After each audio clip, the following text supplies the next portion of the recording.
In August 1994, the Brewer family drove their green Plymouth Voyager onto the Lake Superior car ferry for what should have been a routine 3-hour crossing to Michigan for their annual family reunion. That was the last time anyone saw the Brewer family alive. 20 years later, a recreational diver exploring the Copper Harbor Trench to test new equipment made a discovery that would change everything. Deep beneath the surface, hidden under decades of silt and algae, was a massive ferry. And inside, a nightmare of 43 cars, perfectly preserved in the cold water, something still loaded with families buckled in their seats, including the Brewer family's Plymouth that had been missing for 2 decades. What investigators found in that underwater tomb would expose a conspiracy so calculated and profitable it had been operating through the ferry system for over 15 years, turning routine lake crossings into orchestrated mass murders. Thomas Brewer was 42 now, living in the same Duluth house where he'd grown up, the same front porch where he'd watched his brother's family drive away on that August morning in 1994. 20 years of empty chairs at Christmas. 20 years of unanswered phone calls on birthdays. 20 years of wondering if somehow, somewhere, they might still be alive. He'd been 22 then, fresh out of the police academy, working his first year as a deputy sheriff. His brother David had honked twice as they pulled out of the driveway, their family tradition. Linda had waved from the passenger seat. Emma and Chloe had pressed their faces against the back window, making silly faces until the car turned the corner.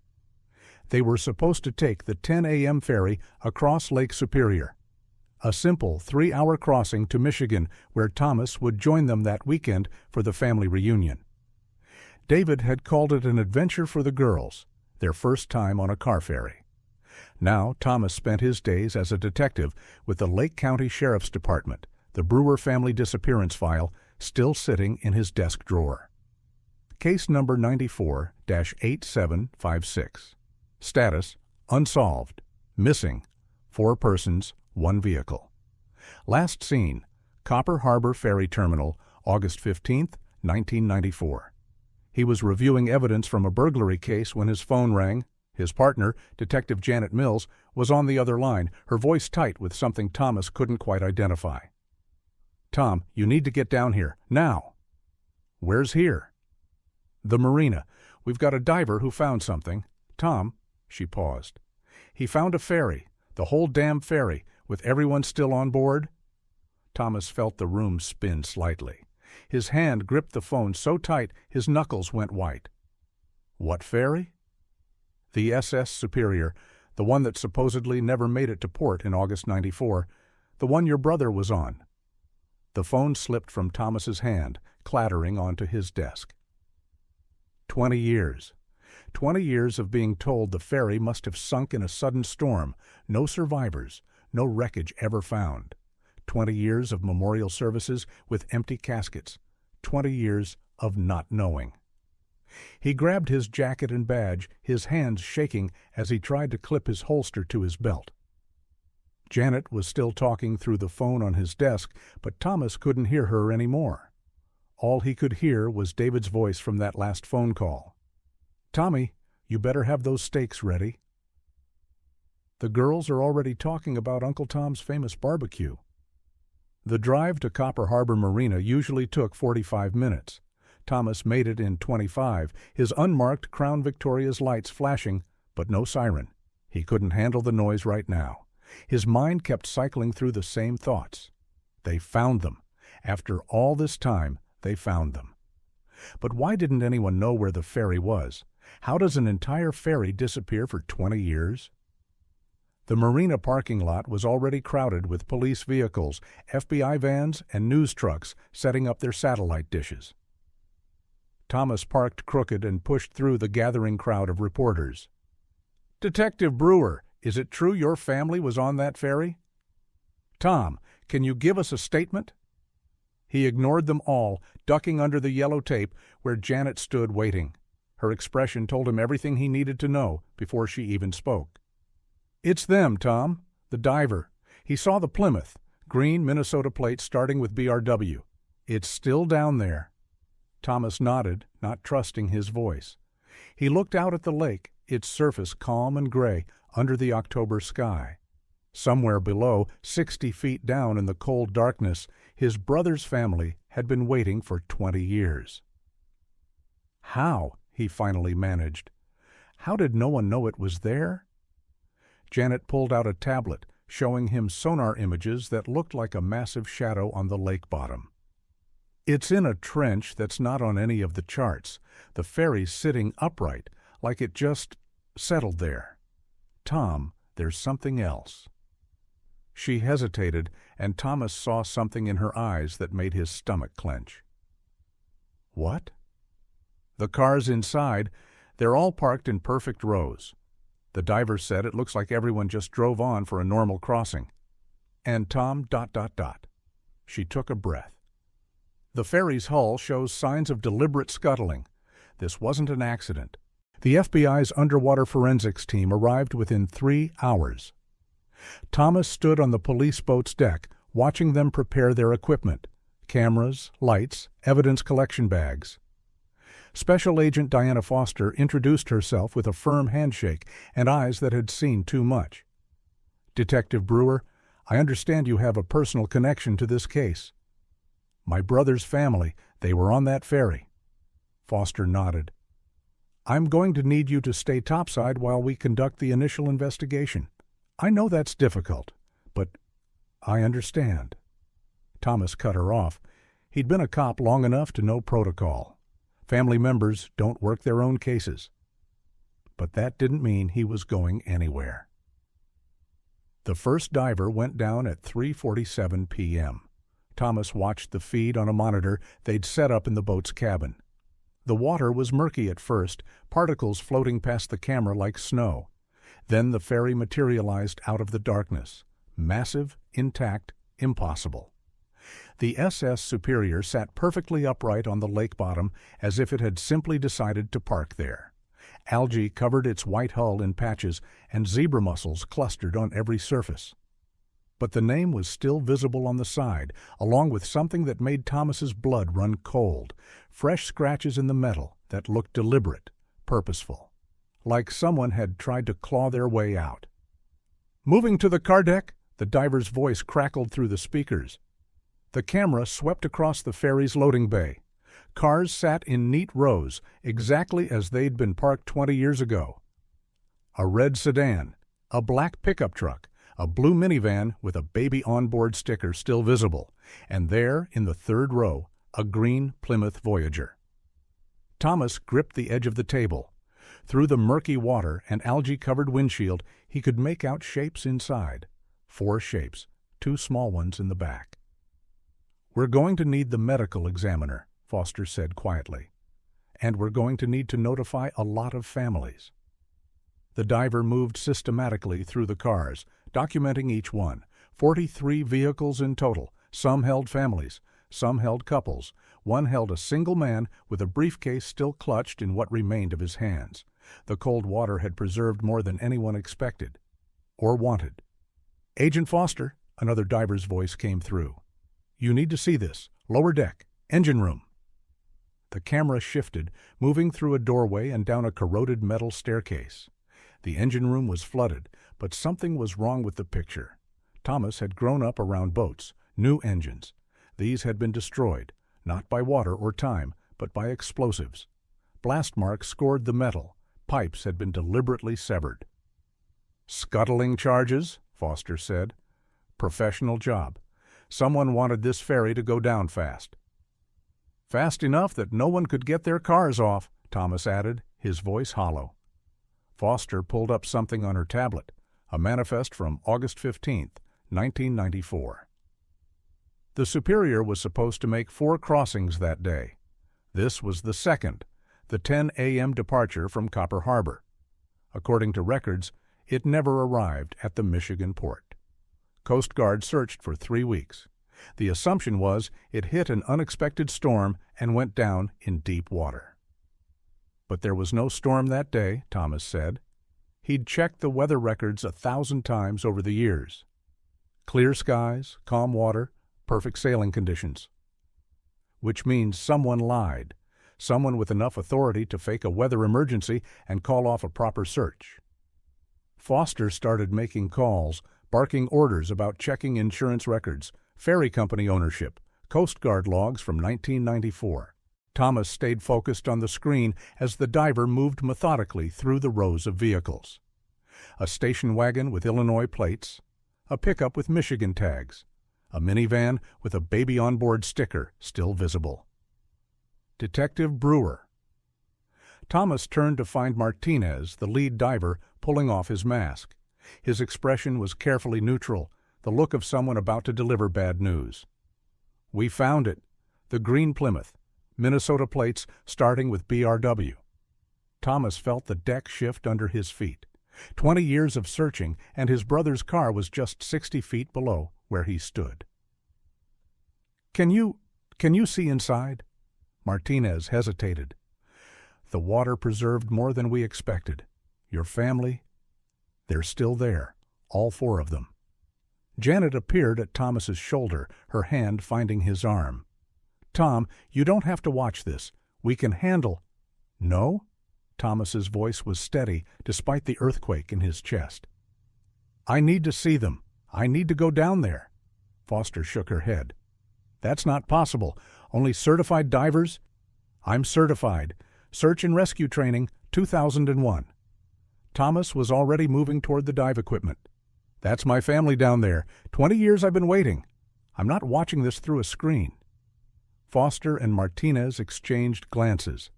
There were protocols, procedures, a dozen reasons why a family member shouldn't dive to a crime scene. But Foster saw something in Thomas's eyes, not just grief, but a need that went deeper than regulations. "How long since your last dive?" Martinez asked. 6 months. Lake training exercise." Martinez nodded slowly. "You stay with me the entire time. We go straight to the vehicle, then straight back up. No deviations." As Thomas pulled on the wetsuit, his hands shook, not from cold, but from the knowledge that in minutes he'd be face to face with the answer to 20 years of questions. David, Linda, Emma, and Chloe were waiting in the dark water below. And somewhere out there, the people who put them there were still walking free. But first, Thomas needed to say goodbye to his family. "Agent Foster," one of the technicians called out urgently. "You need to see this, the captain's quarters. We found something." Foster moved to another monitor, but Thomas was already descending the ladder into Lake Superior's cold embrace, following Martinez down to where the Plymouth and his family had been waiting all this time. The first time Thomas saw his brother's car through the monitor, he couldn't breathe. The green Plymouth sat in row 3 of the ferry's cargo hold, preserved in the cold water like a photograph from 1994. Through the murky glass he could make out shapes. 4 shadows. His family, still seated where they'd parked 20 years ago. "I need to go down," Thomas said. Agent Foster shook her head. "That's not possible. Only certified divers." "I'm certified. Search and rescue training, 2001. Thomas was already standing. "That's my family down there." The dive team tried to protest, but Thomas saw something shift in Foster's expression. Maybe she had family too. Maybe she understood that some things couldn't be witnessed through a screen. "One dive," she said. "You stay with Martinez the entire time." The water was darker than Thomas expected, colder. The ferry materialized from the murk like a ghost ship, massive and wrong in its stillness. Martinez led him through the cargo hold entrance, past rows of cars that had become tombs. Then he was floating beside the Plymouth. Through the algae-covered window, he could see David still at the wheel. Linda turned toward the back, and in the rear, 2 small forms, Emma's car seat, Chloe's booster. Thomas's regulator almost slipped from his mouth as a sob tried to escape. 20 years of hoping they'd somehow escaped, 20 years of maybe they're out there somewhere. Gone. His hand found the door handle, still locked. David would have tried to open it when the water came. They all would have. 43 cars, all locked because the electronic systems would have failed when the water hit. Something white caught his eye in the back seat, pressed against the window, barely visible through the algae. Paper. Thomas rubbed the glass clear with his glove, and his heart shattered. It was one of Emma's drawings, stick figures holding hands. "My family," written in crayon at the top. Martinez tapped his shoulder, pointed to his dive computer. Time to go up. But as they turned to leave, Thomas saw something else. Scratches on the inside of the Plymouth's rear window. Deep gouges in the glass. Someone had tried to break out. Back on the boat, Thomas ripped off his gear and vomited over the side. Janet brought him water, said nothing. There was nothing to say. Detective Brewer? A young forensics tech approached carefully. "We found something in the captain's quarters. Agent Foster thought you should see it." On the monitor, a diver's camera showed a wall safe that had been blown open, not by water or time, but by someone desperate. The camera zoomed in. Carved desperately into the safe's interior were words that made Thomas's blood run cold. "They killed us all. Superior Marine Insurance Consortium. Don't let them get away with it. Captain James Mc—" The last name was unfinished, as if the writer had been interrupted. "Superior Marine Insurance Consortium," Foster repeated, already on her phone. "I want everything on that company, every employee, every policy, every—" But Thomas wasn't listening. He was thinking about those scratches on the Plymouth's window, about David trying to save his girls as water rose, about a captain trying to leave evidence, even as someone came to stop him. His phone rang. Walter Hoffman, the elderly crew member. "Detective, I saw the news. I need to tell you something." The morning of August 15th, Harvey Dietrich didn't just tell me to stay home. He said, "You don't want to be there for this one, Walter. Trust me." And then he said something else. "What?" He said, "The insurance boys want a full house." I didn't understand then, but now. A full house. 43 cars. Maximum payout. Foster got off her phone, face pale. "Superior Marine Insurance Consortium. 5 board members in 1994. You want to guess who the CEO was?" "Tell me." "Martin Ashford. Current address, Chicago. Still in the insurance business. Still getting rich." She pulled up more records. The other board members: Admiral Gregory Nash, retired Coast Guard; Douglas Whitman, shipping magnate; Senator William Graves; and an insurance investigator named Harold Brennan. They're all still alive? Every one of them. Living well off what I'm betting is blood money. Thomas stood up, his grief crystallizing into something harder, sharper. Where are they now? Brennan's in Costa Rica, retired there in 1995, right after the Superior sank. Foster studied his face. Ashford's in Chicago. Nash has a compound on Mackinac Island. Whitman supposedly died in 2003, but there are rumors he's alive in Asia. And Graves. Graves is running for governor. They're all still alive? Every one of them, living well off what I'm betting is blood money. Thomas, we'll get them. The FBI will take months, years maybe. They'll lawyer up, delay, maybe even disappear. You can't think like that. But Thomas was already walking away, pulling out his phone. He had vacation days saved up, 20 years' worth actually. Never had a reason to use them before. Now he did, because somewhere out there, 5 men were enjoying their lives on money they'd made from murdering Thomas's family. The FBI could build their case, follow their procedures. Thomas had a different kind of justice in mind. As he left the marina, he heard Foster calling after him, but didn't turn back. In his pocket, his fingers found the evidence bag he'd taken when no one was looking. Inside was a small piece of paper from the Plymouth, water-damaged, but still legible. David's handwriting: "If something happens to us, tell Thomas we love him. Tell him to find who did this." Thomas was going to find them all right, every last one of them. Thomas didn't go home that night. He sat in his truck outside the marina, laptop open, searching for everything he could find on the Superior Marine Insurance Consortium. Martin Ashford's smiling face stared back from a corporate website. CEO of Ashford Insurance Group, one of Chicago's most successful firms. Admiral Gregory Nash had a Wikipedia page celebrating his Coast Guard service. Senator William Graves was campaigning for governor. They were all right there, living their lives. While David's family sat at the bottom of Lake Superior, his phone rang. Janet. Tom, where are you? Foster's looking for... I found them, the consortium members. They're all still alive, Janet. Still rich. Tom, you need to let the FBI handle... He hung up. The FBI would take months to build a case, years for trials. These men had already enjoyed 20 years of freedom they'd stolen from 341 people. Thomas drove to his house, went straight to the garage. Behind the tool bench, wrapped in oilcloth, was David's old service weapon from his time as a security guard. Thomas had kept it after the memorial service, unable to throw away anything that had been his brother's. He was loading it when his phone buzzed. A text from an unknown number. Detective Brewer, I knew your brother. We need to talk. Urgent. Then an address, a motel 30 miles south.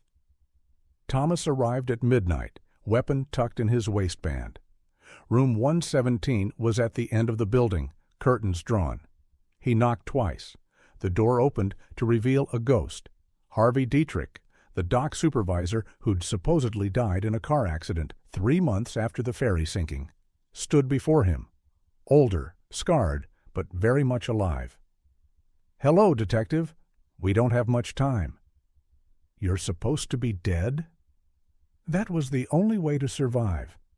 After what we did, what I helped them do? Dietrich's hands shook as he poured himself whiskey from a bottle on the nightstand. Your brother tried to stop it. Did you know that? Thomas's hand moved to his weapon. What? David figured it out. On the ferry. He saw us loading something in the cargo hold before departure. The scuttling charges. He confronted Captain McAllister.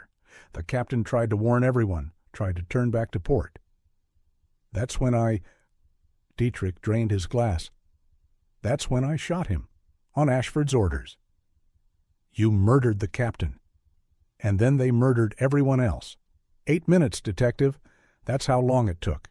I heard them screaming over the radio, families pounding on the cargo door, children crying for their parents. Your nieces...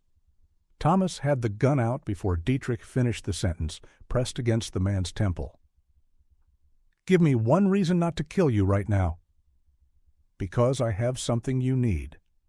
Dietrich pulled out a flash drive with trembling fingers. Video recordings from the ferry's security system. I saved them before we sank it. Insurance in case the consortium tried to eliminate me. Which they did. Why didn't you turn this over 20 years ago? To who? Senator Graves owned half the Justice Department. Admiral Nash had Coast Guard connections. Ashford could buy any jury. I ran instead. Faked my death.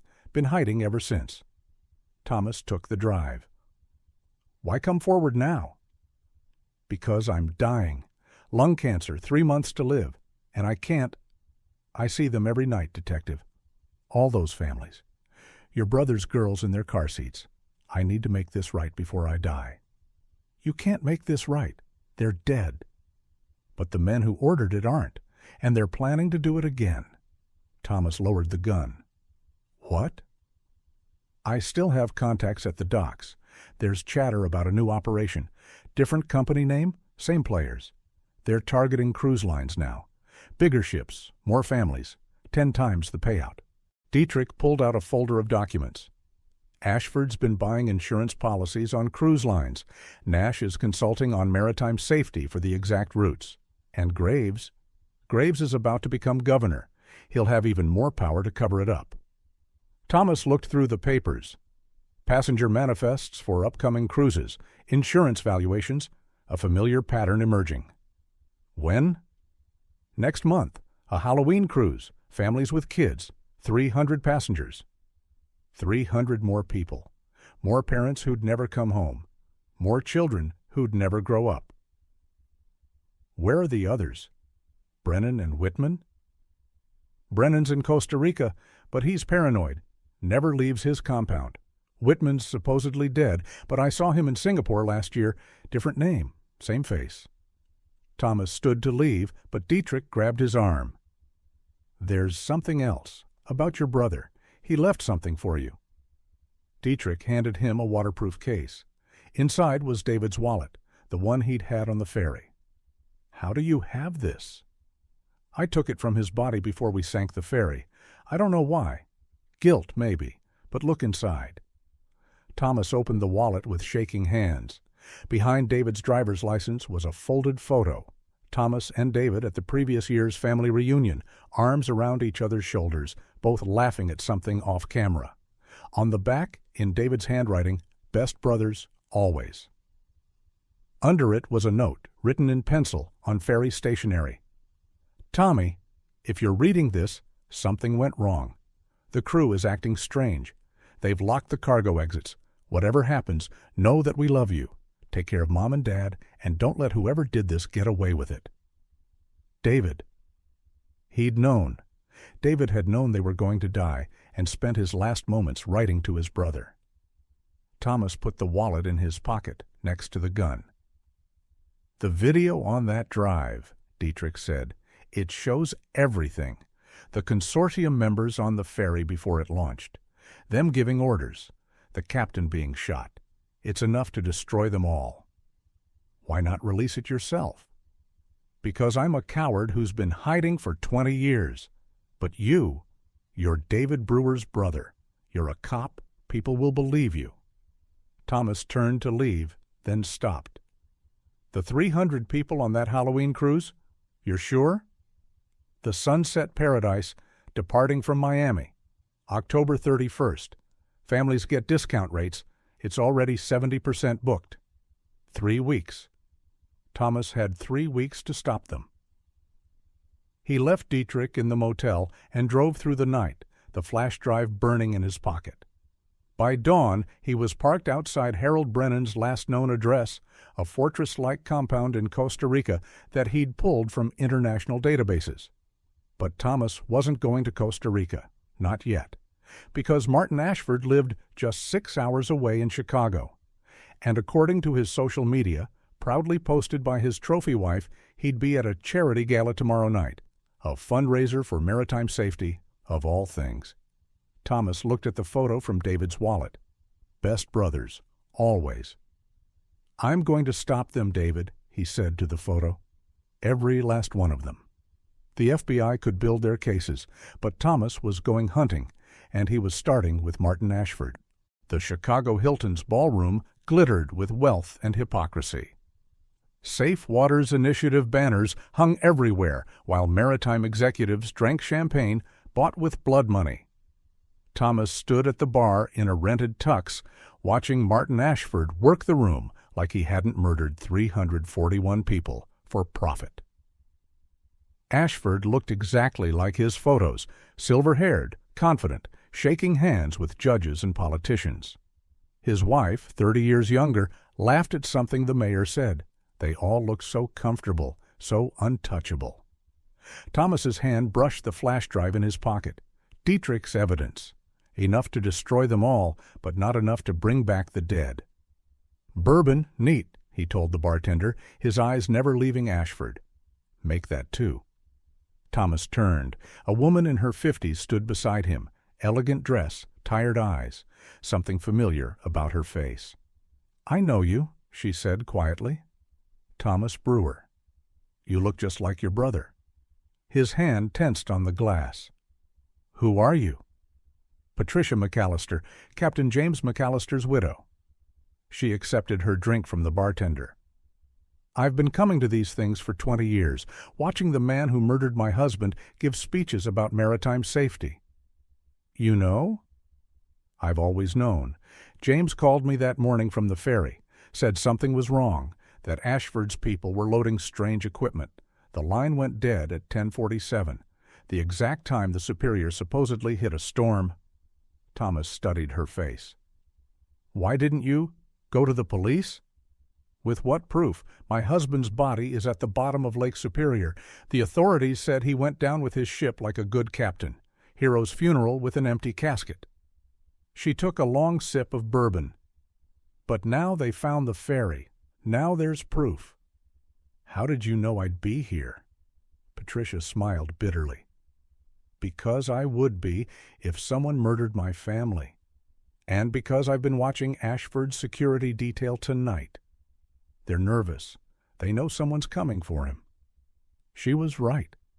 Thomas counted 6 private security guards trying to look casual, their eyes scanning the crowd. "He's scared," Patricia said. "First time in 20 years Martin Ashford is scared." The lights dimmed. Ashford took the stage, tapping the microphone. "Ladies and gentlemen, welcome to the Safe Waters Initiative. 20 years ago, we lost the Superior Ferry in a tragic storm. Tonight, we honor those lost souls by pledging to make our waters safer." Thomas's vision went red. This monster was using his victims as props for his charity show. "Every family that sailed deserves our commitment to safety," Ashford continued. "That's why—" "Is that why you murdered them?" Thomas's voice cut through the ballroom. Heads turned. Security started moving. Ashford froze at the podium. "I'm sorry, what?" Thomas walked toward the stage, pulling out his phone. "Is that why you planted explosives on the Superior? For safety? Or was it for the $30 million in insurance payouts?" "Security!" But Thomas was already casting his phone to the ballroom's AV system, a trick Janet had taught him.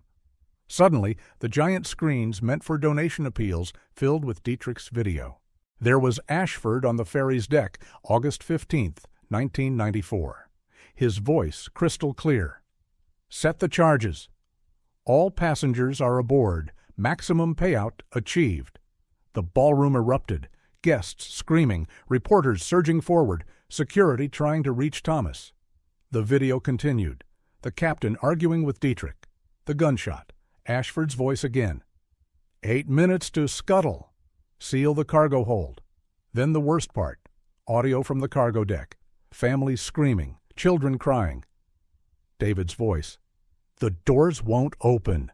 They've locked us in." Patricia McAllister stood up. "That's my husband being murdered." She pointed at Ashford. "You killed him. You killed them all." Ashford tried to run, but the crowd had turned. These weren't just donors. Some were relatives of victims. The mayor's assistant, whose cousin had been on the Superior. A judge whose college roommate had vanished that day. "It's fake!" Ashford shouted. "Deep fake technology. This man is unstable." Thomas reached the stage. Security grabbed him, but he managed to shout, "Check your precious records, Ashford. The FBI is raiding your offices right now." That was a lie, but Ashford didn't know that. His face went white. He pulled out his phone, frantically dialing. "Mr. Ashford," a reporter shoved forward. "Is that you in the video? Did you murder those families?" "I want my lawyer." "Sir, can you explain the insurance payouts?" "No comment." More video played. The ferry sinking. The camera catching glimpses of cars with families trapped inside. Emma Brewer's face pressed against the Plymouth's window. A man in the crowd roared and charged the stage. "That's my daughter! You son of a bitch, that's my daughter!" Security tackled him, but more people surged forward. Someone threw a champagne glass. Then a chair.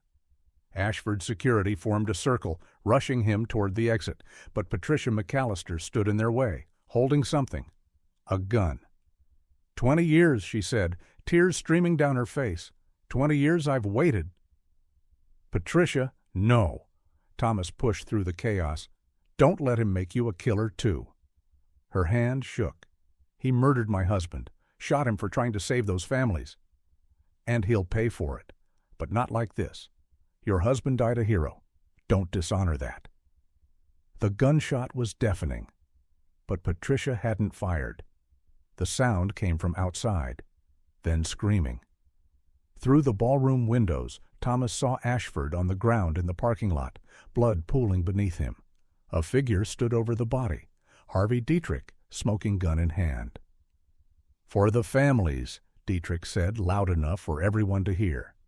Then he put the gun to his own temple. The second shot echoed across the Chicago night. By the time Thomas reached the parking lot, both men were dead. Dietrich had a note pinned to his chest. "I helped murder 341 people. This is justice." Thomas's phone rang. Foster. "What the hell did you do?" "Chicago PD says there's a riot at the Hilton. 2 dead, including Martin Ashford." "Where are the others?" Thomas interrupted. "Nash, Graves, Whitman." "Thomas, stop. You've made your point. Come in before—" He hung up and turned to find Patricia McAllister beside him. 3 more to go," she said quietly. "Nash is at his island compound, practically untouchable." "And Graves?" "Campaign event tomorrow, Detroit, surrounded by security and cameras." Thomas looked at Dietrich's body, then at Ashford's. 2 down, but not by his hand. This wasn't the justice he'd wanted. Too quick, too easy. "What about Brennan?" Patricia asked. "Costa Rica, hiding like the coward he is." Patricia pulled out a car key. "I have a boat, fast one. We could reach Mackinac Island by dawn." "We?" "My husband tried to stop them alone. Look how that ended. You want Nash? You'll need help." Thomas thought about David, about Emma and Chloe, about 341 souls at the bottom of Lake Superior. "Foster will have the FBI at Nash's compound within hours," Thomas said. Patricia laughed bitterly. "Nash owns half the judges in Michigan. He'll post bail and disappear forever. Is that what you want?" A siren wailed in the distance. Then another. The Chicago PD would be here soon. Thomas made his decision. "Where's your boat?" The boat cut through Lake Michigan's black water at 40 knots. No running lights. Patricia at the helm, like she'd been born to it. Thomas watched Mackinac Island grow larger in the darkness, a fortress of wealth where Admiral Gregory Nash thought he was untouchable. "He'll have security," Patricia said over the engine noise. "Ex-military, probably." "Nash doesn't take chances." "Good. Neither do I anymore." Thomas checked David's gun for the 5th time. In his other pocket, the flash drive with evidence that would destroy them all, if he lived long enough to use it. His phone buzzed. Janet calling again. He'd had 17 missed calls from her, 12 from Foster. He turned it off. "There," Patricia pointed to a massive house on the island's eastern shore. "Lights are on. He's awake." "He knows about Ashford?" "Everyone knows by now. It's all over the news." She pulled out her phone, showing him the CNN headline, "Insurance Executive Murdered After Ferry Massacre Exposed." They anchored in a small cove. The climb up to Nash's property was steep, rocky, slick with spray. Thomas's hands bled by the time they reached the manicured lawn. 2 guards patrolled the perimeter. Ex-SEALs, by the way. They moved. "We could wait for them to pass," Patricia whispered. No more waiting. Thomas stood up and walked straight toward the house. The guards spotted him immediately, weapons drawn. "Stop right there!" "I'm Detective Thomas Brewer," he called out, hands visible but not raised. "Tell Admiral Nash his past just caught up with him." "On your knees. Now." Thomas kept walking. 206 people at the bottom of Lake Superior, including my 4-year-old niece. Tell Nash I have Dietrich's files. All of them. One guard spoke into his radio. The other kept his rifle trained on Thomas's chest. A minute passed. Then the front door opened, and Admiral Gregory Nash stepped onto his porch. 75 years old, white beard, still carrying himself like he commanded a fleet. "Detective Brewer, I heard about Chicago. Messy business." "Not as messy as drowning families for money." Nash lit a cigar, taking his time. "You're trespassing. My men could shoot you and claim self-defense." "They could, but then the FBI would get the recording I made of you ordering the Superior's sinking." Thomas pulled out the flash drive. "Dietrich saved everything. Your voice giving the coordinates, the exact time to detonate. Even you laughing about the cargo being worth millions." Nash's expression didn't change, but Thomas saw his hand tighten on the cigar. "Dietrich's dead. Any recording could be fabricated." "Want to bet your life on that? Because Senator Graves is probably halfway to a non-extradition country by now. He's not sticking around to protect you." That landed. Nash's jaw clenched. "What do you want?" "I want my family back, but since that's impossible, I'll settle for watching you pay." Nash laughed, cold and harsh. "Pay? Boy, I own judges from here to Washington. I'll never see the inside of a cell."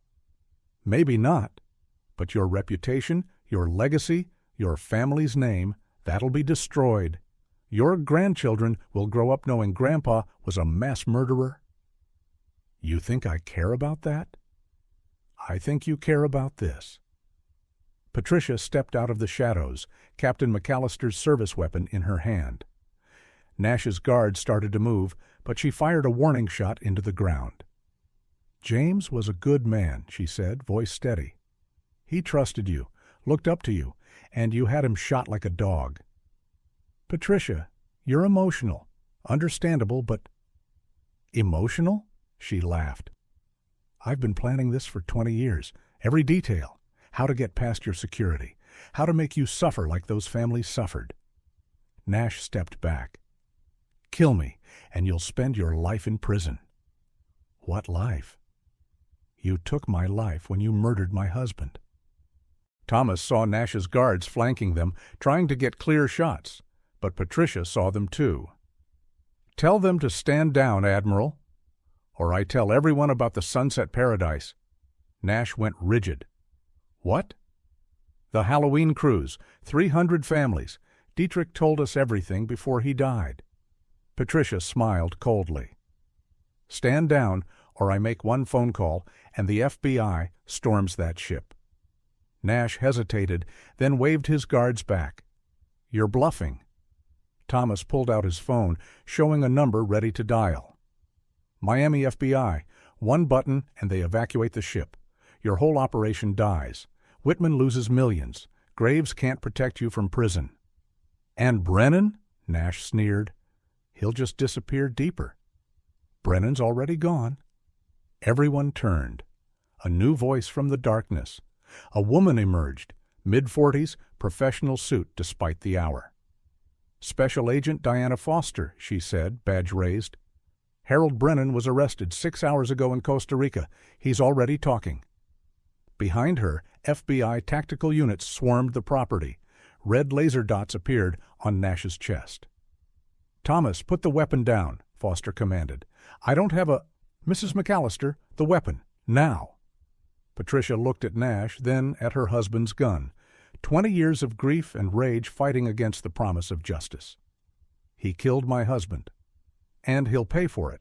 The right way. James wouldn't want this." "How would you know what James wanted?" Thomas stepped between them.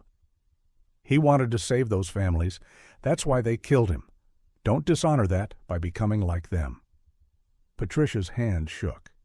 Nash stood frozen, possibly for the first time in his life, truly afraid. Then she lowered the gun. The FBI moved in like a tide. Nash was on the ground, cuffed within seconds. As they hauled him toward a waiting helicopter, he looked back at Thomas. "You think this ends it? You have no idea how deep this goes, how many operations there are.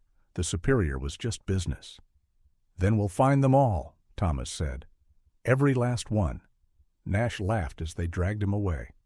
"Whitman's already gone. New identity, new country. And Graves.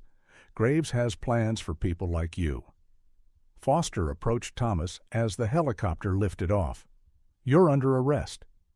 "I figured—" "Interference with federal investigation, assault, theft of evidence, inciting a riot. I exposed mass murder." "You almost started a war." She pulled out cuffs. "Patricia McAllister, you're also under arrest." As Foster read their rights, Thomas's phone buzzed with a news alert. "Senator William Graves found dead in Detroit hotel." Foster saw it too. "Suicide. Left a note confessing everything. Named 14 other conspirators we didn't know about." Thomas felt hollow. Graves had chosen the coward's way out, denying the families their day in court. "What about the Sunset Paradise?" Patricia asked. Coast Guard intercepted it an hour ago. Safe, all 300 passengers. Foster looked at Thomas. That's the only reason you're not facing life in prison. As they led Thomas to the FBI boat, he saw the sun rising over Lake Superior. Somewhere beneath its surface, his brother's family lay in their car. David, Linda, Emma, Chloe. They'd never come home, but their killers would never again hurt another family. 4 of the 5 consortium members were finished, 2 dead, 2 arrested. Only Douglas Whitman remained free, hidden somewhere in the world. "This isn't over," Thomas told Foster as she guided him onto the boat. "No," she agreed. "It's not. Brennan gave us names.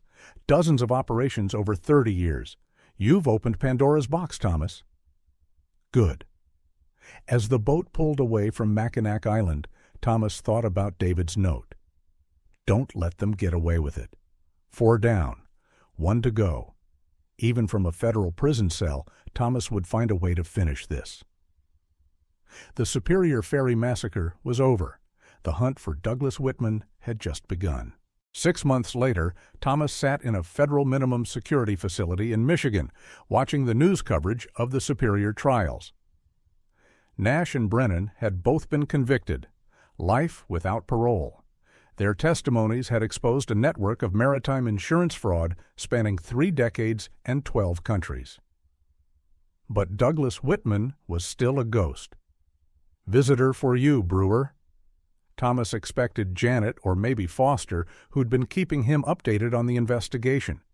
Instead, a young Asian woman in an expensive suit sat in the visitor's room, mid-20s, cold eyes that seemed older. "Mr. Brewer, my name is Anna Chang." Thomas froze. Chang, the name Whitman had used in Singapore. David Chang. "You're his daughter." She nodded. "Douglas Whitman is my father. Or was. He died 3 days ago." Bullshit. He faked his death before... Anna placed a photo on the table. Whitman in a hospital bed, clearly dead, holding a Singaporean newspaper dated 3 days ago. Pancreatic cancer, 4 months from diagnosis to death. He refused treatment. She studied Thomas's face. He wanted to suffer. "Why are you here?" "Because he left something for you." She pulled out a sealed envelope. His confession, everything, not just the Superior, but all of them, every ferry, every family, every name. Thomas took the envelope with shaking hands. Why would he? Guilt, Mr. Brewer. It ate him alive once the cancer gave him time to think. He couldn't sleep, said he saw them floating in the water every time he closed his eyes. Inside was a handwritten confession, 20 pages long. Names, dates, amounts. Ships Thomas had never heard of. Families who'd vanished without a trace from Greece to Japan. "There's more," Anna said. He kept recordings. Video files of consortium meetings. He was paranoid, wanted insurance against his partners. "It's all in a safety deposit box in Singapore." She slid a key across the table. "Box 447 HSBC on Orchard Road." "Why give this to me? Why not the FBI?" Anna stood to leave, then paused. "I have a daughter now, 3 years old. When my father held her for the first time, he broke down crying. Said she reminded him of all the children he couldn't say it, but I knew." She pulled out another photo. A little girl, bright smile, about Emma's age when she died. "He made me promise to give you this evidence. Said you were the only one who'd understand what needed to be done with it, the only one who'd make sure every family got answers." "Your father murdered my family." "I know, and I'll spend my life trying to atone for that. I'm liquidating everything he left me, about $200 million. It's going to a fund for the victims' families." Thomas looked at the confession again. A section caught his eye. "The Brewer family haunts me most." David Brewer figured it out. He confronted me at the dock before boarding, said he knew something was wrong. I could have warned him, told him to leave. But the numbers were too good. 43 families at premium rates. So I smiled and assured him everything was fine. I watched him drive his family onto that ferry, knowing what would happen. His daughters were singing in the back seat. Thomas's hands clenched on the paper. "There's one more thing," Anna said. "My father wasn't the last. The consortium is dead, but others learned from it. There's a group in Miami planning something similar with cruise lines. Another in Seattle targeting Alaska ferries. The FBI doesn't know yet." "How do you know?" "Because they approached me, thought I'd want to continue my father's work." She pulled out a flash drive. "I recorded everything, names, plans, targets." Thomas took the drive. "This could get you killed." "My father killed 341 people for money. If stopping others means risking my life, it's a small price." She turned to leave, then looked back. "Your brother would be proud of you, Mr. Brewer. My father said David was the bravest man on that ferry. He tried to save everyone, even after the water started coming in." After she left, Thomas sat alone with Whitman's confession. The guard gave him an hour to read it all. Every name, every detail, every horrible truth about how the ferry insurance massacre had worked. But one section stopped him cold. "There was a sixth member of the consortium, someone we never named, never recorded. They called themselves the accountant. They designed the entire system, chose the targets, managed the money. I only met them once, in shadows, but I know they're still operating, still choosing families to die, still counting profits in blood. A sixth member, still out there, still killing." Thomas memorized every word before the guard took the papers. That night, he called Foster from the prison phone. "I need to make a deal." "Thomas, you have 6 more months. There's a 6th consortium member, still active, and new operations in Miami and Seattle." Silence. Then, "How do you know this?" "Whitman's daughter visited. I have evidence, but I need to be out there to stop them."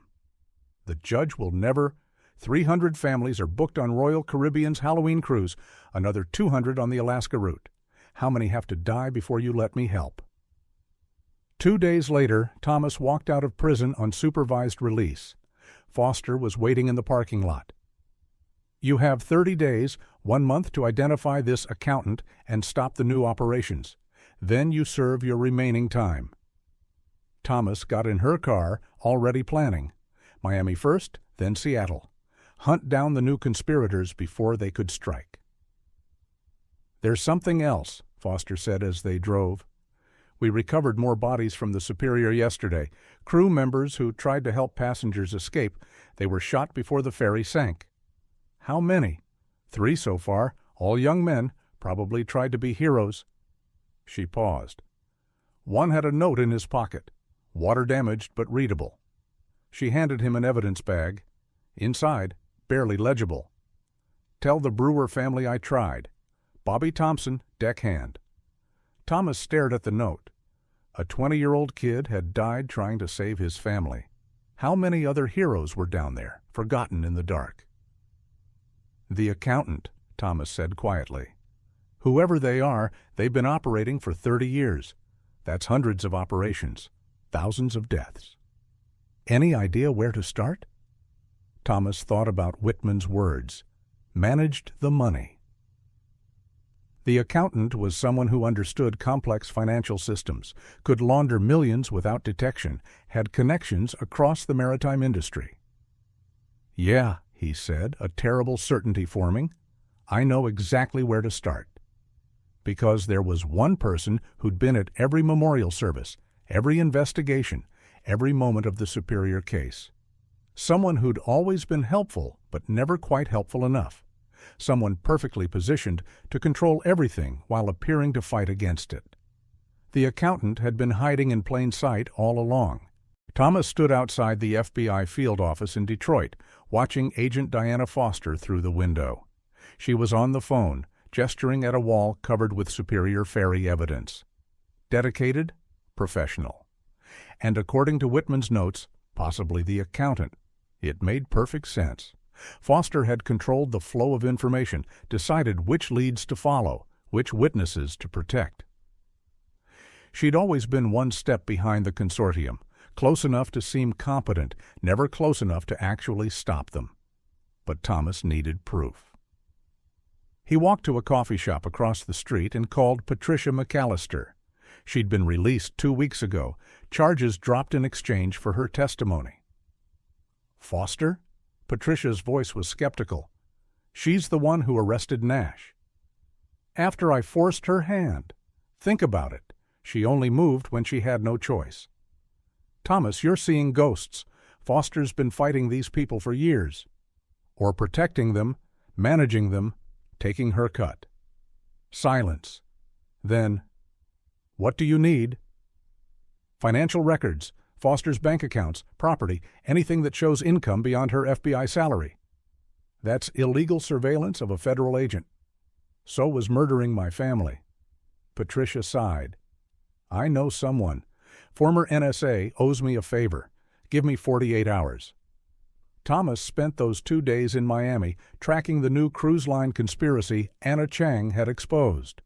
3 insurance executives meeting at a waterfront restaurant, discussing Caribbean opportunities. He recorded everything, sent it to Foster to maintain his cover. Good work, Foster said over the phone. We'll move on them tomorrow. I want to be there.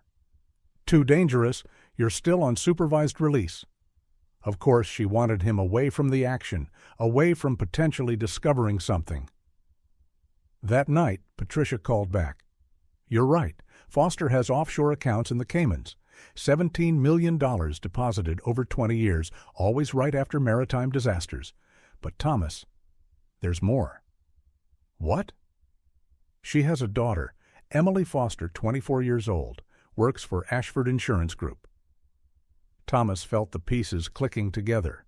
Foster had placed her daughter inside Ashford's company, the perfect position to identify targets, process claims, manage the money. There's something else, Patricia continued. Emily Foster wasn't born Emily Foster. Adoption records show her birth name was Emily Whitman. She's Douglas Whitman's biological daughter. The phone nearly slipped from Thomas's hand. Foster had adopted Whitman's daughter. The consortium wasn't just business partners, they were family. Anna Chang lied to me, Thomas said. She's not Whitman's only daughter. Or Anna didn't know. Whitman had secrets within secrets. Thomas hung up and immediately drove to Foster's house. Midnight, lights off, but her car was in the driveway. He picked the lock, a skill David had taught him years ago, and slipped inside. Foster's home office was meticulous, awards on the walls, case files in perfect order. But behind a false panel in her desk drawer, Thomas found what he was looking for. Ledgers, handwritten, coded, but decipherable. Every maritime accident for 30 years, with Foster's cut carefully noted. The Superior alone had netted her $3 million. I wondered when you'd figure it out. Thomas spun. Foster stood in the doorway, service weapon drawn, but not quite aimed at him. You knew I'd come? I've known since you walked out of prison. You're smart, like your brother. David figured it out too, you know. Called the FBI the morning of the crossing, asking for me specifically. Said something was wrong with the ferry. Thomas's blood went cold. You could have stopped it. I was supposed to. That was always my role. Arrived just in time to save most of the passengers, arrest a few scapegoats. But Ashford got greedy, moved the timeline up without telling me. By the time I knew, your family was already at the bottom of the lake. You let them die. I let them all die for 30 years. Foster moved into the room, weapon still ready. Do you know what an FBI agent makes, Thomas? $60,000 a year when I started. I had a daughter to raise, medical bills from my ex-husband's cancer. The consortium offered me a choice, help them or watch them operate anyway while I stayed poor.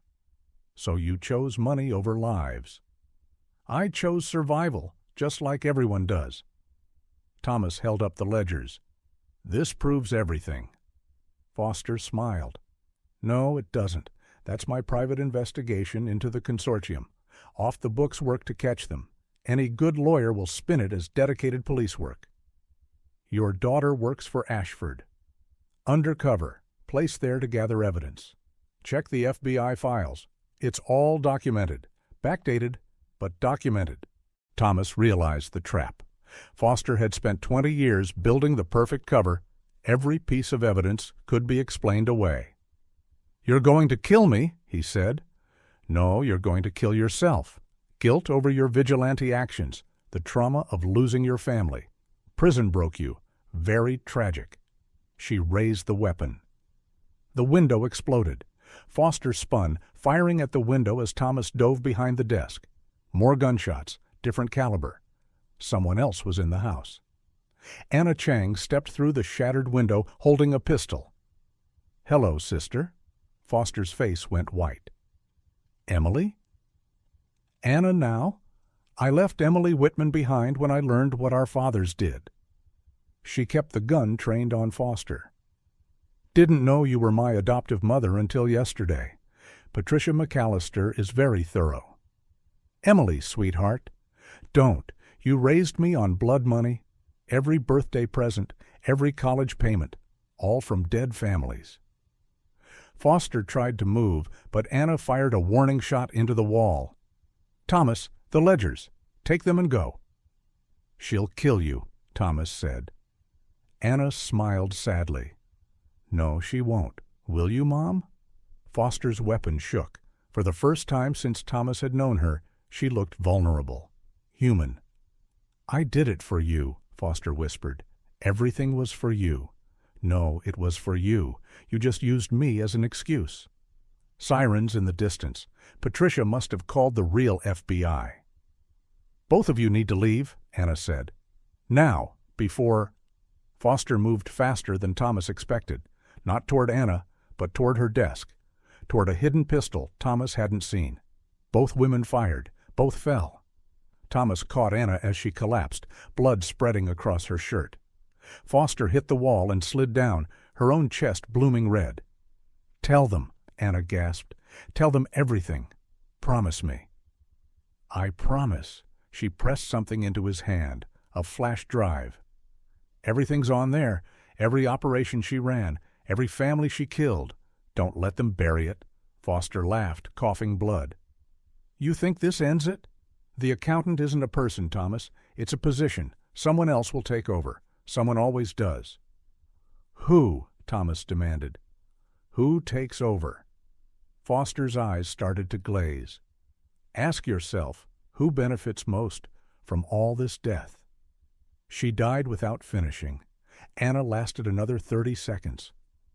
"My daughter," she whispered. "Tell her." Her mother tried to be good. Then she was gone too. Thomas stood in the office surrounded by evidence and bodies, sirens getting closer. He pocketed Anna's flash drive and Foster's ledgers, then walked out the back door. The FBI would find the scene soon enough. 2 corrupt legacies ending in blood. But Thomas had what he needed. Proof of 30 years of murder for profit. And Foster's final words echoed. Who benefits most? Insurance companies paid out, but they also raised rates. Government agencies got bigger budgets after disasters. Security companies got contracts. The accountant wasn't one person, it was a system, and killing Foster had only cut off one head of the Hydra. His phone rang. Patricia. "Thomas, the Miami operation. The FBI raided empty buildings. They were tipped off. Someone warned them." Someone inside the FBI. Foster hadn't been working alone. "There's more," Patricia said. "I found something in the Superior's insurance records, a name that appears on every major maritime disaster for 40 years. Someone who was junior staff in 1984, but is now—" The line went dead. Thomas tried calling back. Nothing. He drove toward Patricia's house, but the news alert on his phone stopped him cold. Local woman dies in house fire. Patricia McAllister, widow of Superior ferry captain, killed in electrical fire. Investigators suspect faulty wiring. They'd killed her, the system protecting itself. Thomas pulled over, shaking with rage. Foster was dead. Whitman was dead. The entire consortium destroyed. But the killing continued. Because the accountant had never been about one person's greed. It was about an entire industry built on death. And Thomas was now the only one left who knew the truth. Thomas sat in his truck outside Patricia's burning house, watching firefighters battle flames that had destroyed any evidence she'd found. 40 years, she'd said. Someone involved for 40 years who was now... What? He opened Anna's flash drive on his laptop. Thousands of files. Foster's real records, not the coded ledgers. As he searched, a pattern emerged, one name appearing at every crucial moment, someone who'd been at every investigation, every cover-up, every memorial service. Richard Kellerman. Started as a junior insurance investigator in 1984. Now the Director of Maritime Safety for the Department of Transportation. The man who decided which ferry disasters got investigated and which got buried in bureaucracy. Thomas had met him at David's memorial. Kellerman had shaken his hand, promised a thorough investigation, then made sure it went nowhere. His phone buzzed. Unknown number. Detective Brewer? An elderly male voice, trembling. "My name is Carl Brennan, Harold's brother." Thomas gripped the phone. "What do you want?" "Harold left me something before he died in prison last week. Said if anything happened to him, I should call you." "Harold's not dead. He's serving life. Heart attack 3 days ago. Didn't make the news. They kept it quiet. But before he died, he told me about Kellerman. Said Kellerman was the real architect. The consortium just worked for him." "Where are you?" "Lansing, 447 Pine Street. Please hurry. I think someone's watching my house." Thomas drove through the night, reaching Lansing at dawn. Carl Brennan's house was a modest 2-story in a quiet neighborhood. Too quiet. The front door was ajar. Thomas drew David's gun and entered. Carl Brennan sat in his living room chair, looking peaceful except for the bullet hole in his forehead. On his lap was a folder marked for Thomas Brewer. Inside, shipping manifests, insurance documents, and an organizational chart that made Thomas's blood run cold. The accountant wasn't one person or even one group. It was a network spanning the entire maritime industry. Kellerman at the top, with tentacles reaching into every major shipping company, insurance firm, and government oversight agency. And at the bottom, a list of upcoming operations. November 2nd, Great Lakes Explorer, 200 passengers, November 9th. Pacific Dream, 500 passengers, November 16th. Atlantic Majesty, 1,000 passengers. 3,000 people scheduled to die in the next month. A sound behind him. Thomas spun, gun raised. Janet Mills stood in the doorway, her service weapon drawn. "Tom, what have you done?" "Janet? How did you—" "I've been tracking you since you left Foster's house. Half the FBI is looking for you." She saw Carl Brennan's body. "Jesus, Tom, tell me you didn't—" "He was dead when I got here. Janet, listen. Foster wasn't the real accountant. It's Kellerman. Director Kellerman has been orchestrating maritime disasters for 40 years. Janet lowered her weapon slightly. "Richard Kellerman? That's insane. He's the one who benefits most. Every disaster increases his department's budget. Every investigation he controls. Look at this." He showed her the documents. Janet's face went pale as she read. "My God, 3,000 people? We have to stop him. We have to do this legally. Come in with me. We'll take this to who?" "Kellerman controls the investigations. How many people in the FBI work for him? How many judges?" Janet's phone rang. She answered, listened, then looked at Thomas with horror. "There's been an explosion. The Great Lakes Explorer. It left port early this morning with 200 passengers. Coast Guard lost contact 20 minutes ago." November 2nd, but it was only October 30th. "They moved up the timeline," Thomas said. "They know we're on to them." "Survivors?" "Unknown. Coast Guard is en route." Thomas grabbed the documents. "We have to get to Kellerman before he disappears." "Tom, we need backup." "Janet, 200 people just died. In 6 days, another 500 die. In 13 days, 1,000. How many more bodies do you need?" Janet made a decision that probably ended her career. "Kellerman's in D.C. Transportation Department headquarters, but Tom, if we're wrong about this—" "We're not wrong. David knew. Patricia knew. Foster knew. They all died because they knew. They drove toward D.C., Janet using her FBI credentials to track Kellerman's location. He was still at his office, probably managing the crisis of the Explorer sinking. "Tom," Janet said as they reached the city limits. "Foster had a point. Even if we stop Kellerman, someone else takes over. This system has been running for 40 years. Then we burn the whole system down." "How?" Thomas held up Anna's flash drive. "This has everything. Every operation, every payment, every name. We don't just arrest Kellerman, we release it all. Every news outlet, every social media platform. Make it impossible to hide. That's thousands of people involved. The prosecutions would take... I don't care about prosecutions anymore. I care about stopping the killing." They reached the Transportation Department building at noon. Kellerman's office was on the 10th floor, corner suite with a view of the Potomac. Security was light. Who'd attack the Department of Transportation? They badged in with Janet's FBI credentials. The elevator ride felt eternal. Thomas thought about David and his family, about Patricia and Anna, about 200 people on the Great Lakes Explorer who'd just joined them at the bottom. The 10th floor was eerily quiet. Kellerman's secretary wasn't at her desk. His office door was open. Richard Kellerman stood at his window, watching the city below. 70 years old, gray suit, looking like everyone's grandfather. "Detective Brewer, Agent Mills, I've been expecting you." He turned, holding a glass of scotch. On his desk was a revolver. "You killed them all," Thomas said. "I created a system that generated profit from inevitable losses. Ferries sink, Detective. People die. I simply monetized that reality. You murdered 3,000 people. 40,000, actually, over 40 years. Though murder is such a harsh word. I prefer managed casualties." Janet reached for her weapon, but Kellerman raised a hand. "Agent Mills, before you do something rash, you should know that 5 FBI agents in this building work for me. They're waiting for my signal. If I don't give it in the next 30 seconds, you both die here." "You're bluffing," Janet said.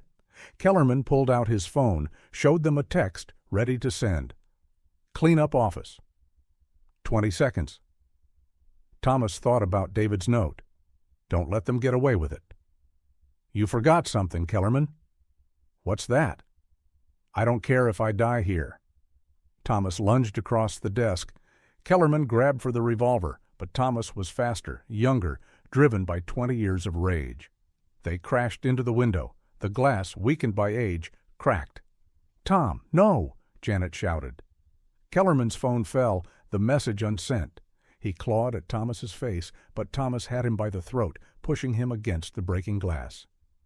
For David, for Linda, for Emma and Chloe. The window shattered. Kellerman grabbed Thomas's shirt as he fell, trying to pull him too. For a moment, Thomas felt himself going over. Then Janet's hands caught him, hauling him back as Kellerman fell 10 stories to the courtyard below. Alarms blared. Security rushed in. FBI agents, some probably Kellerman's, some legitimate, flooded the office. "He jumped," Janet said firmly, "confessed to orchestrating the ferry disasters, and jumped." Thomas pulled out Anna's flash drive and handed it to Janet. "Everything's on here, every name, every operation." "What about you?" "I'm done. 20 years of searching, and all I found was death." He looked at the broken window. "But maybe now it stops?" Janet pocketed the drive. "I'll make sure this gets to the right people. Real investigators, not Kellerman's network." As security led Thomas away, he thought about the Pacific Dream and Atlantic Majesty, still scheduled to die. But with Kellerman gone and the conspiracy exposed, maybe, just maybe, those 3,000 people would live.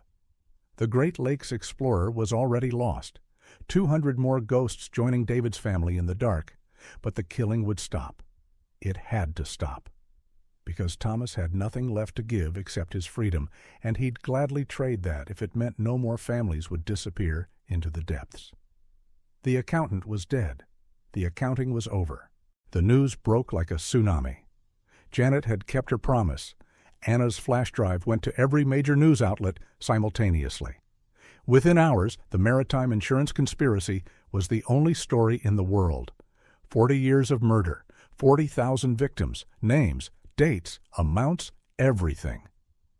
Thomas watched it all from his federal holding cell.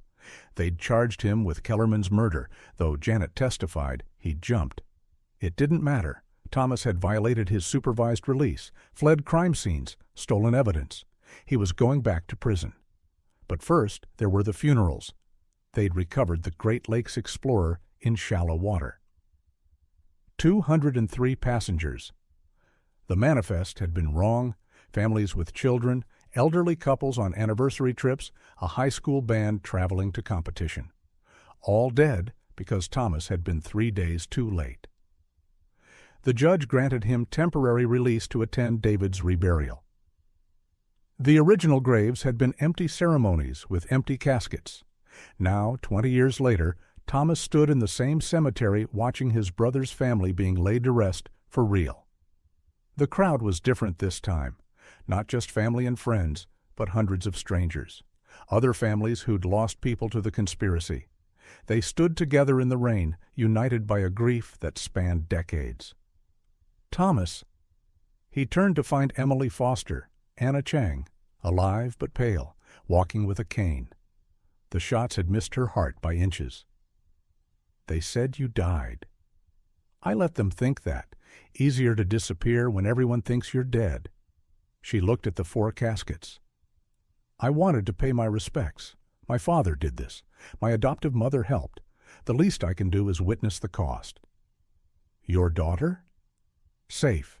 Hidden. She'll grow up never knowing what her family did. Anna pulled out an envelope. This came for you, from Carl Brennan's estate. Inside was a single key and an address in Michigan. What is it? I don't know, but Carl's lawyer said Harold insisted you have it. The graveside service began. A pastor spoke about justice and mercy, about how evil flourishes when good people do nothing. Thomas barely heard him. He was thinking about Emma and Chloe, about their last moments in the sinking ferry, about David trying to save them. After the service, with 2 federal marshals as escorts, Thomas drove to the Michigan address. It was a storage unit on the outskirts of Detroit, paid up for 30 years in advance. Inside was a single filing cabinet. The top drawer held photographs. Every victim of every maritime disaster for 40 years. Kellerman had kept them like trophies. The Brewer family was there, a photo from the ferry's security camera showing them driving aboard, all smiling. The second drawer held recordings, hundreds of cassettes and CDs. Thomas played one at random and heard Kellerman's voice. The Superior is perfect, 43 units at maximum value. Proceed. The third drawer held something that made Thomas's knees buckle, a list titled Future Operations 2015 to 2025. 50 more disasters planned out for the next decade. Ships, ferries, even cruise lines. Thousands of families marked for death. But at the bottom, in Harold Brennan's shaky handwriting, Kellerman's death triggers cancellation protocol. All operations terminated. The system dies with him. Thomas had done it. By killing Kellerman, or causing his death, he'd activated a fail-safe that ended everything. The last drawer held letters, hundreds of them, all addressed to Thomas, all from Harold Brennan. The first was dated the day after the Superior sank. Detective Brewer, I know what we did to your family. I'm sorry. I'm so sorry, but I'm too much of a coward to stop it. Maybe someday you will. 20 years of letters, never sent, each one a confession and apology. The last one, dated a week ago. They're going to kill me soon. Foster knows I'm talking, but I wanted you to know. Your brother was a hero. He tried to save everyone, even after the water came in. The last thing on the ferry's recorder was David Brewer telling his daughters he loved them. I hope that brings you some peace. Thomas sat on the concrete floor of the storage unit and wept.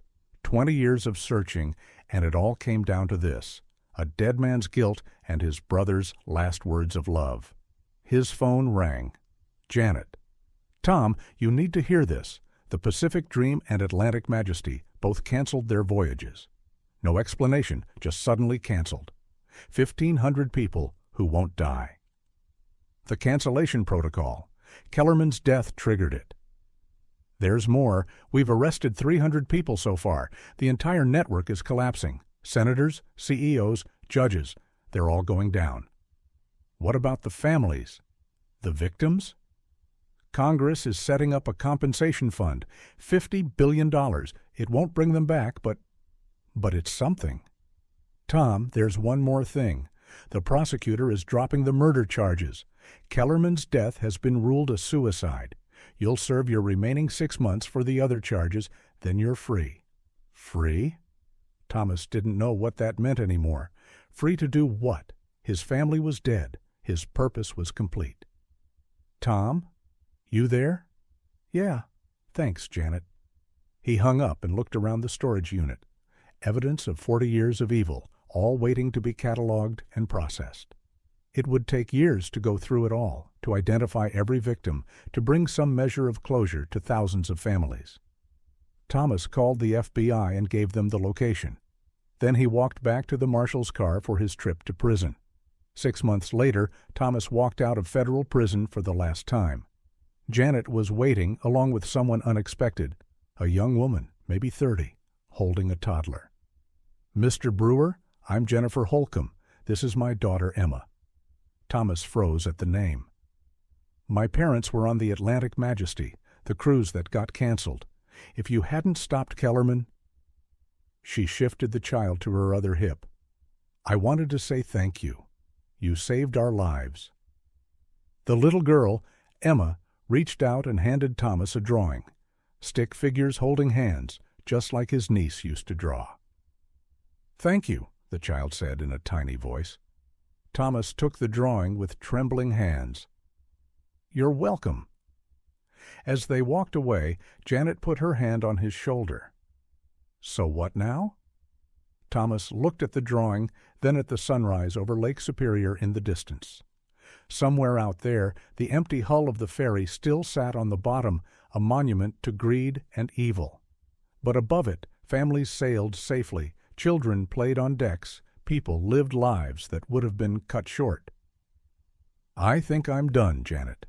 20 years of hate, 20 years of searching. I found them. I stopped them. David and his family can rest now." "And you?"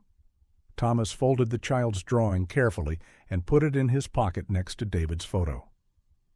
"Maybe I can too, finally." Janet handed him his truck keys. "Take care of yourself, Tom." "You too." He got in his truck and drove north, toward Duluth, toward the house where he'd grown up. It was time to clean it out, sell it, move somewhere that wasn't haunted by memories of watching his brother's family drive away. As he drove along Lake Superior's shore, Thomas pulled over at a scenic overlook. The lake stretched endlessly, calm and blue in the morning sun. Somewhere beneath those waves lay the remains of the Superior ferry and 43 cars. Somewhere beneath those waves, his brother had spent his last moments telling his daughters he loved them. Thomas took out David's photo, the one from his wallet, the two brothers at the family reunion, arms around each other, laughing. "I did it, David," he said to the photo. "They paid for what they did. All of them?" A wind came off the lake, and for just a moment Thomas could swear he heard David's voice. "I know, Tommy. Now live. Live for both of us." Thomas got back in his truck and continued driving. Behind him, Lake Superior kept its secrets. Ahead, for the first time in 20 years, lay the possibility of a life not defined by loss and revenge. The Superior Ferry massacre was over. The guilty had paid. The families had justice. And Thomas Brewer, finally, was free. Not free from grief, that would never fully leave, but free from the weight of unfinished business, free from the consuming need for revenge. As he drove into Duluth, past the street where David's family had lived, Thomas didn't turn to look. That was the past. For the first time in 20 years, He was driving toward a future.